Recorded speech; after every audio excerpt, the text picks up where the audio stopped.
રત્નાલ કુકમા વચ્ચે નશાયુક્ત કાર ચાલકે ઘોડાગાડીવાળાને ઉડાડ્યો, ઘાયલ સારવાર અર્થે જનરલ હોસ્પિટલમાં.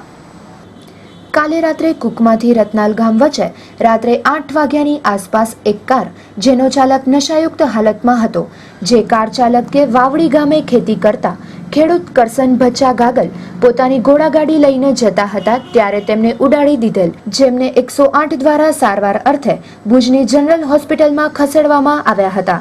જે ગાડીનો ચાલક નશાયુક્ત હાલતમાં હોવાથી ગાડી મૂકીને ત્યાંથી ફરાર થઈ ગયો હતો. પધર પોલીસને જાણ કરાતા પધર પોલીસના બાબુભાઈએ ફરિયાદ નોંધી આગળની તપાસ હાથ ધરી છે. Report by Pravin Ahir, cameraman Ashwin Mali.